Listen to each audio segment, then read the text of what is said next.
자, 지역 변수의 소멸 과정은 함수가 끝날 때 소멸이 됩니다. 자바에서.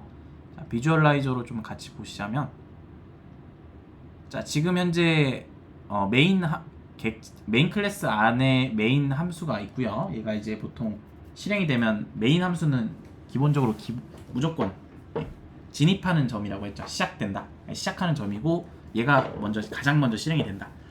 자, 그러면 A랑 B가 지역 변수로 있는 거고요. 자, 지역이라 하면 지금 함수 지역 변수를 말하는 거예요. 함수 내부에 있는 요 중괄호 블럭, 요 중괄호 블럭, 요걸 이제 지역이라고 보는 거예요.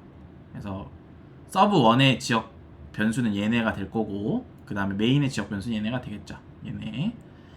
자, 각각의 지역이 다른 거예요. 그러니까 서로 다른 나라에 격리되어 있는 거라 생각하시면 됩니다. 그래서 아니면 뭐 멀티버스라 생각하셔도 될 것 같아요. 자, 지금 단계에서는. 자, 아무튼 자, 지금 얘네 인트 4바이트짜리가 지금 이렇게 각각 메인에서는 4개, 서브에서는 2개 이렇게 있는데, 얘네가 선언이나 혹은 할당됨과 동시에 저희 컴퓨터 메모리에는 지금 현재 저희 요 소프트웨어들이 제 컴퓨터에서 실행되는 거니까 내 컴퓨터의 메모리 영역을 일부 차지했다가 사라집니다. 영구적으로 차지할 수는 없겠죠. 당연히 그 메모리에 그 실행 프로그램들이 무한히 올라갈 수 없기 때문에 필요 없는 애들은 다 회수를 해줘야 돼요. 그래서 자바는 일단 함수가 종료되면 그 안에 있는 지역 변수를 다 모두 회수합니다. 지금 메인 같은 경우는 메인 함수가 종료될 때 요 4가지의 변수를 회수하는 거고, 서브 같은 경우는 요 서브가 종료될 때, 여기서 실행되고 종료될 때 여기 있는 2가지 변수가 선언 이제 할당됐다가 회수되겠죠. 그래서 요거를 한번 천천히 보시자면 이렇게 10, 20 할당됐다가 서브가 실행되니까 서브에 30, 40이 할당되고 서브가 끝나죠. 자, 요 중괄호 끝으로 왔기 때문에 끝나기 때문에 실행되면 그냥 끝나는 거죠. 자, 그래서 회수가 되고 다시 EF하고, 자, 메인은 실행을 저희가 따로 뭐 이렇게 해주는 곳이 없어도 알아서 실행됐다가 종료되는 거죠. 자, 여기서 이제 마지막이 지금 끝나서 없는 건데 얘도 메인이 끝나는 순간에 회수가 됩니다. 자, 그래서 이거를 좀 기억을 해주시고, 자, 그러면 객체는 어떻게 되냐? 자, 지금 저희가 하는 거 원시형이잖아요. 기본형인데, 기본형은 변수에 할당했을 때 그러니까 다시 변수 중에 기본형을 할당한 데이터는 함수 기준으로 보면 함수 내부에 있는 지역 변수로 기준으로 봤을 때 그 지역 변수에 기본형이 할당되면 함수가 종료될 때 그 값이 회수가 된다. 자, 근데 객체 같은 경우는 보통 객체도 변수에 담죠. 자, 지금 메인 함수예요. 자, 여기에 인트형 3칸 총 12바이트짜리 배열을 선언했어요. 만든 것, 그러니까 값을 아직 넣지는 않았는데 총 정수 3개를 받을 수 있는 배열을 만들었고요. 두 번째도 마찬가지로 이렇게 만들었습니다.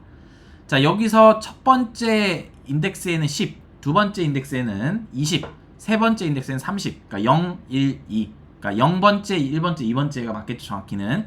그래서 각 배열에 10, 20, 30을 넣고, 자, sub 1을 또 실행을 시키고, 그 다음에 뭐 이렇게 하고 끝났어요. 뭐 array 1에 너를 넣고 끝났는데, sub 1은 이런 식으로 array 3하고 new하고 int 이렇게 3칸 여기서 만든 거예요. 자, 그럼 요거를 순차적으로 한번 실행해 볼게요. 자, 일단은 자, 얘도 마찬가지로 변수잖아요. 그러니까 지역 변수에 원시 데이터를 넣거나 변수에 참조형 데이터를 넣거나 2가지가 있으니까 아까랑 다른 건 얘는 참조형을 넣은 거예요. 자, 그러면 처음에 array 1에 주소값이 들어가고, 주소값을 따라가면 실제 그 객체가 어딘가에 적재되어 있겠죠. 메모리 어딘가에. 자, 그 다음에 또 하나 선언해서 이렇게 만들어요. 자, 그 다음에 각각 데이터를 10, 20, 30 이렇게 넣어주고요. 여기 이렇게 넣어줬죠. 자, 이렇게 넣어주고 서버를 실행하면 서버에서는 array 3를 또 이렇게 할당합니다. 자, 그리고 자, array 1에 대한 개수를 한번 출력해 보겠대요. 자, array 1에 대한 자, 개수를 이렇게 출력하면 여기 프린트 값 3이 나오죠. 개수니까 3칸이니까 array 1에 대한 개수 3칸에 있는 요 값들 개수를 3으로 이렇게 출력을 하고, 자, 그 다음에 array 1에 널 값을 넣은 거예요.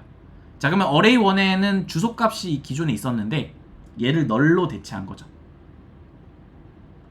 자, 그랬더니 메모리가 해제되는 거 혹시 보이시나요? 기존에 있던 데이터가 날라갔죠. 네. 자, 다시 처음부터 볼게요. 자, 쭉 이렇게 해서 아이고. 자, 어레이 3 아이고. 네, 어레이 3까지 이렇게 만들었고 기존의 어레이 1을 이렇게 가지고 있다가 널 값을 넣는 순간 자, 사라지죠. 자, 이런 식으로 자, 해제가 된 자, 다시 처음부터 다시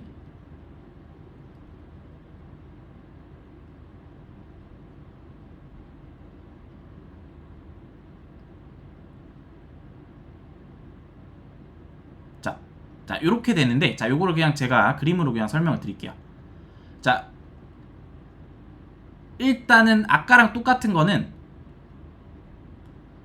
얘도 변수기 때문에 함수가 종료된과 동시에 얘도 할당 해제를 하죠. 자, 일단 요것만 기억하세요. 변수는 무조건 함수가 실행됐을 지역 변수는 무조건 함수가 실행돼서 종료되면 무조건 회수를 합니다. 자, 지금 마찬가지로 얘도 참조형이긴 하지만 어떻게 보면 얘도 지역 변수 카테고리에 들어가죠. 왜냐면 함수 내부에 있는 변수니까. 그래서 얘도 함수가 종료됨과 동시에 회수를 합니다. 자, 두 번째로는 자, 3을 출력을 하고 어레이 1에다가 내가 너를 넣었어요. 지금 어레이 1이 id 4245 어레이 2가 425예요. 자, 너를 넣었더니 424는 사라지고 그 다음에 425만 남죠. 자, 요런 상태로 이제 끝납니다. 자, 요게 뭐냐면 자, 일단 첫 번째로는 지역 변수가 날아가면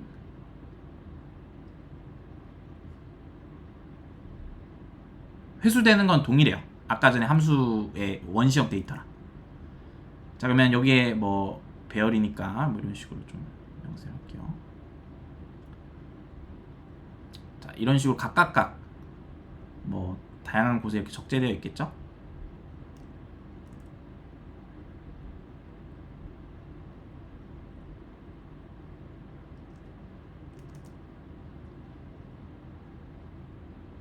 자, 그래서 1, 2, 3 이렇게 해볼까요? 자, 3번이 어떻게 됐어요? 지역 변수로 sub1에서 실행되고 뭐 만들어서 이제 할당 받았다가 지역 변수 종료되니까 얘가 사라지죠. 그래서 해제를 하고 얘도 그냥 메모리 해제를 시킨 겁니다. 자, 그리고 자, 두 번째 값은 내가 일단 할당했고 없고 자, 첫 번째 값을 내가 널로 처리했죠. 자, 그럼 여기 주소 값이 널 처리되니까 사라지면서 얘도 사라진 겁니다. 자, 이거를 이제 어떻게 이해하면 되냐면 자, 제가 이제 아까 전에 뭐 C++이나 뭐 C 언어 계열들은 메모리를 직접 해제한다 뭐 이렇게 얘기했는데 자, 예전에는 이렇게 내가 뭔가 안 쓰는 게 생기면 이 메모리를 직접 해제했어요. 이렇게 찾아가서 이렇게 해제하거나 이런 게 있었는데 자, 자바 같은 경우는 내부적으로 GC라고도 하고 뭐 가비지 컬렉터라고 합니다. 자, 요런 애들이 있어서 자, 얘가 사실상 이 스택 영역에 있는 변수 값이 없으면 여기에 접근할 방법은 없습니다. 이 주소를 물리적으로 우리가 기억하고 접근할 건 아니잖아요. 뭐 우회하면 뭐 다른 방법이 있겠지만 약간 상식적으로 우리가 프로그래밍적으로 접근하기가 쉽지가 않습니다. 왜냐면 이 변수 할당에서 주소 값을 가지고 있는데 이 주소 값을 우리가 소실해서 소실한다면 그러니까 뭐 다른 값으로 대체한다거나 이 주소 값을 잃어버리거나 삭제한다거나 그렇게 된다면 실제 힙 영역에 저장된 실제 데이터를 가져오기가 쉽지가 않아요. 그러니까 말 그대로 우리가 어떤 주소를 보고 길을 찾아서 가는데 그 지도에 그 주소 그거를 잊어버리고 까먹은 거예요.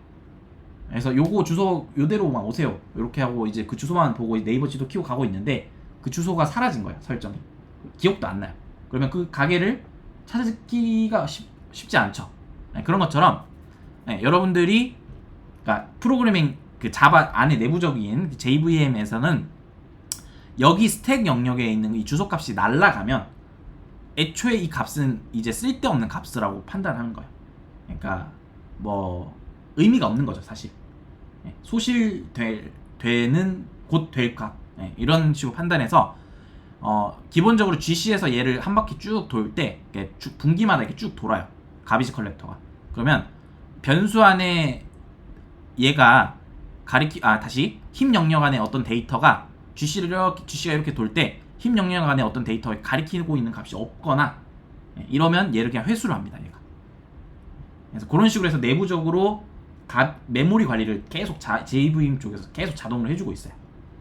내가 뭐 예전에 객체 이렇게 선언해놓고 힙에 막 올라가는데 얘를 쓰지 않는다는 판단이 들거나 생명주기가 끝났다 이렇게 판단이 들면 얘를 회수해 가요. 그래서 그런 원리로 저희가 삭제를 한 거고, 그러면 함수가 실행되고 종료됐으니까 이 변수 값이 회수가 됐을 거 아니에요. 그러니까 이 값이 없어졌잖아요. 힙 영역에는 있겠죠, 당연히. 근데 이 주소 값이 사라지니까 얘도 의미가 없으니까 나중에 회수가 된다는 거예요. 그리고 아까 전에 이제 제가 1번의 값을 널 값으로 바꿨죠. 그럼 얘도 주소가 이렇게 있었는데 얘를 널로 그냥 퉁쳐서 그냥 덮어 쓴 거잖아요. 자, 그러니까 얘도 주인을 잃은 힙 영역에 있는 값을 일단 얘가 널 값 처리가 되면서 주인을 잃은 이 힙 영역을 나중에 GC가 해소해 갑니다. 자, 그래서 그런 식으로 처리됐고, 물론 이제 얘도 나중에 언젠간 회수는 되겠죠. 뭐 할당 받고 이제 나중에 이제 뭐 끝나면, 프로그램이 런타임 끝나면 얘도 최종적으로 회수가 될 텐데, 아무튼 뭐 그런 쪽이나 아니면 얘가 쓰지 않는다는 판단이 들면 그 시점에 회수를 합니다. 물론 이제 스프링으로 가면 약간 IOC 컨테이너라는 그런 개념들이 등장해서 거기서 이제 메모리 관리를 하는 좀 기법, 그런 설계, 아키텍처가 있는데 그거는 이제 차후에 이제 설명을 드리고, 아무튼 중요한 거는 객체 같은 경우는 메모리를 반납을 하는데 주소값을 저장한 변수가 사라지면 그때 이제 가비지 컬렉터가 이제 회수를 해간다. 이거를 좀 기억해 주시면 좋을 것 같아요.